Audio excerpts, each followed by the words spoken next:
Evil Dead Burn is the newest addition to the legendary horror franchise and follows our protagonist Alice as she seeks solace with her in-laws after her husband was killed in a car crash. While this is happening, evil forces make their way to their remote lake house and slowly turn this already depressing situation into a living hell. Evil Dead Burn was easily one of my most anticipated movies of the whole year, as the Evil Dead franchise is without a doubt my favorite horror franchise of all time. Thanks to the absolute filmmaking god that is Sam Raimi, we were blessed with one of the most creative, wild, and entertaining movie franchises in cinematic history. And even though all of the movies follow a similar format with the Book of the Dead and the Possessed Deadites, they all have their own unique storytelling to make them stand out among each other, and I believe all of them were executed to their best abilities. There's a lot of people who have said that there's not a single bad movie in this franchise. However, I will go as far as to say that there is not a single mediocre movie in this franchise. I think all of the Evil Dead movies are either good, great, or even perfect. But the real question is, does Evil Dead Burn continue that streak? Well, I guess it's time we answer that question together. Also, be sure to subscribe to the channel and like this video, and if you do all of that, then you are officially groovy.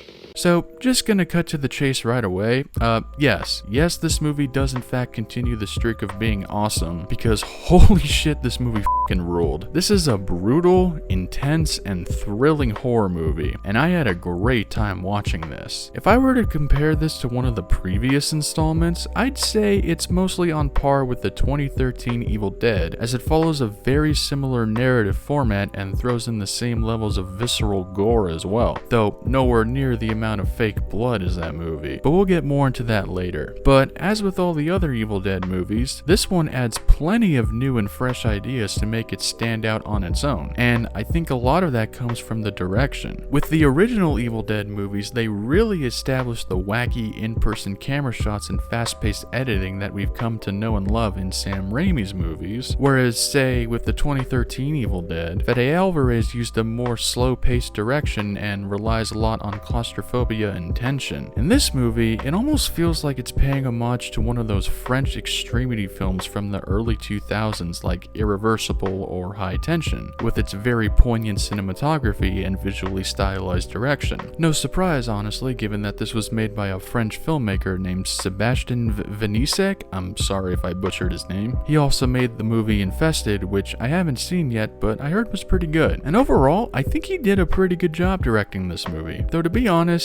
there were some certain choices I definitely could have gone without. For example, the soundtrack they used for this movie was really not my cup of tea. They used a decent amount of hip-hop music throughout a couple scenes, which personally didn't really sit all that well with me. But I will say that is really just bias because, quite frankly, I'm just not into that kind of music. However, I did really enjoy the choral score during the climax. That was badass. But I mean, if we want to talk about things I could have gone without, well, there's a shot towards the beginning of this movie that genuinely made me cringe. And I'm not talking about a gore scene, I'm talking about something that made me cringe in a bad way and felt very out of place in a fucking Evil Dead movie. I think it definitely contributes more to that weird French style filmmaking, but you could have easily cut that out of the movie and it would have still been fine. Although funny enough, that actually might have been my biggest gripe with this movie. That was really the only part of the movie I did not like. Anyways, while we're on the subject of French people, let's talk about the main protagonist of this movie, Alice. I think she's a great addition to this franchise. She's dealing with the loss of her husband Will, but it's not the kind of emotion you'd expect from a character in this scenario, as her late husband was actually an abusive piece of shit, because apparently toxic relationships are the new hot trend in horror movies right now. However, her in-laws don't show any support for her, so she has to convey a lot of emotion, especially while the Deadeye curse is afloat again, and I thought Suhelia Yacoub kicked ass as Alice. Matter of fact, I thought the whole cast did a really good job in this movie. They were all great at playing these superstitious family members. It very much reminded me of the family dynamic in Ready or Not. My favorite one though probably had to be Errol Shand as Edgar, the patriarch of the family. He just plays the most most sinister asshole of a father ever that you're especially rooting for him to get his comeuppance. Although, beware, he does some really awful things to an animal in this movie. So if you're squeamish about that, just a heads up. That's also a nice segue to let you know that this is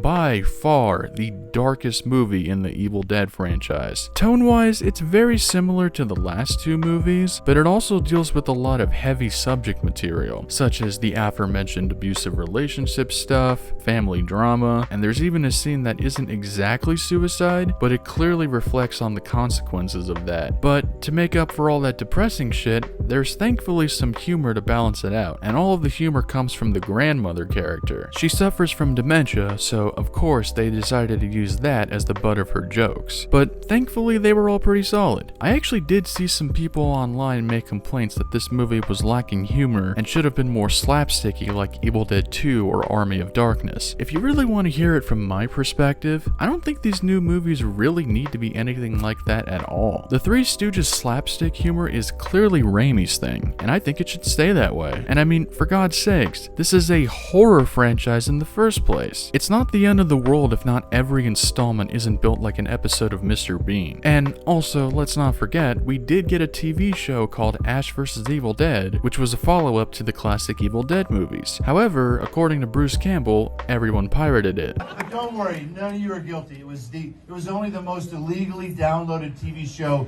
in the history of TV show.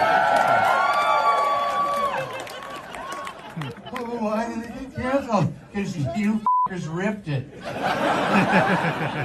So shout out to all the quote-unquote fans that illegally downloaded that show, and thus why we don't have any goofy Evil Dead stuff anymore. Thanks for that, you fucking bastards. Anyways, back to the review. So another thing this movie introduces to the franchise is new lore. We learn that the grandfather of the family, who over time started to distance himself from the rest of the family, was writing another Book of the Dead with all this new information he gathered over the years, which includes a new possible society that helps awaken the Deadites. However, they don't really explain this society in the movie other than some minor exposition, so I don't really know what it did to contribute to the plot. Maybe they'll have to explain it in another Evil Dead movie. And the last thing I'll end on before we wrap this review up is that since this is an Evil Dead movie, it gets bloody. And boy, are there some absolutely gnarly kills in this movie. I still think the 2013 Evil Dead is the goriest installment, but I'm not gonna lie, this is a close second. You will get pretty squeamish at some of these kills, but at the same time, you can't go wrong with some awesome practical effects. Overall, Evil Dead Burn is another home run in this franchise, and Evil Dead continues reigning on top as the greatest horror franchise ever made. I think fans are going to be pleasantly surprised with this newest installment. Now, I wouldn't say it's one of my favorite Evil Dead movies, like it probably wouldn't crack the top 3 of the franchise, but like I said, there's no such thing as a mediocre Evil Dead movie. Oh, also, one more thing, stay after the credits for this one, because you may or may not get a surprise little cameo from someone in one of the previous movies. Anyways, that about does it for my thoughts on Evil Dead Burn. So, how does it rank among the other movies? Well, if you want to find out, stay tuned for next week when I release my very first tier list video ranking all of the Evil Dead movies, including this one. You definitely won't want to miss it. So, with that being said, let me know if you end up seeing this movie and what you thought of it in the comments down below. Anyways, that's all I got for you guys today.